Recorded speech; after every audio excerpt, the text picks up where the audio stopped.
बिस्मिल्लाहिर्रहमानिर्रहीम। अस्सलाम वालेकुम डियर स्टूडेंट्स। हाँ, हम चैप्टर नंबर 6 कर रहे थे, तो 6.8 का ये क्वेश्चन नंबर 12 हमने 9 तक कर लिए थे। 10 और 11 क्वेश्चन आपने नहीं करना, वो स्किप करना है, और क्वेश्चन नंबर 12 उसको आज हम हल करते हैं। क्वेश्चन नंबर 12 की जो स्टेटमेंट है वो बुक्स भी आपके पास होंगी, शार्ट सी मैंने ऊपर लिखी भी है कि हमारे पास एक स्टेटमेंट दी गई है कि if Y is equal to this then show that x equal to Y minus one divided by 2y। एक तो हमने ये प्रूव करना है। सिमिलरली ऐसा क्वेश्चन जिस तरह हमने क्वेश्चन नंबर 9 और 10 किए थे।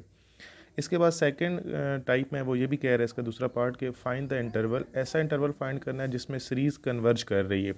मैंने सिंपल फाइंड इंटरवल लिखे है, बुक की पूरी स्टेटमेंट लिखी हुई है, आप देख लेंगे। तो सबसे आप देखें तो ये एक इन्फिनाइट सीरीज़ है जिसके आखिरी लिमिट हमें नहीं पता, तो हम डेफिनेटली कौन सा फार्मूला लगाएंगे? इन्फिनाइट वाला फार्मूला लगाएंगे। तो फॉर इन्फिनाइट सीरीज़ के लिए फार्मूला हमें पता है कि S N is equal to A1 divided by 1 minus R, यानी एन यहाँ पे किसको अप्रोच कर रहे होते हैं? इन्फिनिटी को अप्रोच कर रहे होते हैं। बट गिवन कंडीशन के मुताबिक देखें, जो स्टेटमेंट गिवन है उसमें A1 की वैल्यू 1 है, और आर कैसे निकालते हैं? सेकंड वैल्यू को फर्स्ट वैल्यू पे डिवाइड कर दें, तो 2x डिवाइडेड बाई 1 आपके पास 2x आ जाएगा। तो अब हमने इन्फिनिटी वाला फार्मूला लगाया है, S infinity A1 divided by 1 minus R. चूँकि एस यहाँ किसकी वैल्यू है? वाई को अप्रोच कर रहा है, तो उसकी जगह हमने वाई लिख दिए। A1 की जगह A1 की वैल्यू, आर की जगह आर की वैल्यू। फिर फर्दर उसको हमने सॉल्व की है, क्रॉस मल्टीप्लिकेशन कर दी है, वहाँ से हमने वो रिक्वायरमेंट निकाली है जो हमें चाहिए। तो हमने x निकाल लिया, तो y minus one divide by 2y। यही चीज़ हमने प्रूव करनी थी। यहाँ तक तो सेम वो क्वेश्चन है जो आपने क्वेश्चन नंबर 9 और 10 किया था। आगे सेकंड टाइप उसने कहा है कि आप ये प्रूव करें कि अगर सीरीज़ कन्वर्जेंट हो तो आपने इंटरवल फाइंड करना है कि किस इंटरवल के बिटवीन वो सीरीज़ कन्वर्ज कर रही है। तो हमने ये पढ़ा था कि सीरीज़ कन्वर्ज उस वक्त करती है जब आपका जो कॉमन रेशो का फार्मूला होता है उसका मैग्नीट्यूड लेस देन क्या हो? 1 हो। तो हमने जो मैग्नीट्यूड यानी आर निकाला है, कॉमन रेशो निकाली है, वो हमारे पास 2x आई हुई है। तो हमने आर की जगह लगाया 2x लेस देन 1। आपको पता है कि जब मैग्नीट्यूड मॉड ख़त्म करते हैं तो प्लस माइनस लगा देते हैं, प्लस माइनस लेस देन 1 आ जाएगा।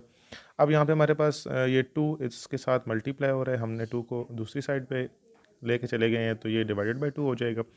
अब हमारे पास वैल्यू बन गई है plus minus x less than 1/2।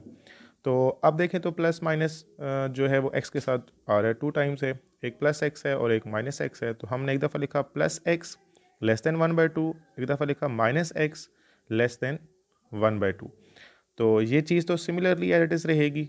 आपको पता है कि जब माइनस वाले फैक्टर में आप लीनियर इनइक्वालिटीज़ में माइनस को एक से दूसरी साइड की तरफ लेके जाएं, तो लीनियर इनइक्वालिटी वाला साइन क्या हो जाता है? चेंज हो जाता है। ये लेस देन ग्रेटर देन में कन्वर्ट हो जाता है और ग्रेटर देन लेस देन में कन्वर्ट हो जाता है। तो ये माइनस एक्स जब दूसरी साइड पे जाएगा तो ये जो लेस देन वाला साइन है ये किस में कन्वर्ट हो जाएगा? ग्रेटर देन में कन्वर्ट हो जाएगा। अब आपके पास ये दो इंटरवल आ गए हैं, इनको इंटरवल की फॉर्म में लिखें तो ये देखें, प्लस वाला क्या है? एक्स लेस देन 1/2, मैंने एज इट इज़ लिखा एक्स लेस देन 1/2। दूसरा क्या था? एक्स ग्रेटर देन -1/2, तो इस साइड के यानी इसकी लेफ्ट साइड पे लिख दिया x greater than -1/2। That is your required interval, यानी इस इंटरवल के बिटवीन सीरीज़ क्या कर रही है? कन्वर्ज कर रही है। तो लिखेंगे hence series in convergent if interval क्या होगा? अगर ये इंटरवल होगा तो उस इंटरवल में वो सीरीज़ क्या कर जाएगी? कन्वर्ज कर जाएगी।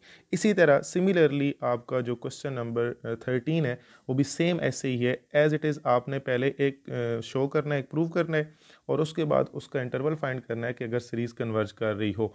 तो कन्वर्जेंट फाइंड करने का आसान सा प्रोसीजर है कि जो आपने कॉमन रेशो निकाली होगी उसको लेस देन 1 पुट कर देंगे, उसका मैग्नीट्यूड ख़त्म करेंगे, साथ प्लस माइनस आ जाएगा, एक वैल्यू प्लस वाली आ जाएगी और एक वैल्यू माइनस वाली आ जाएगी।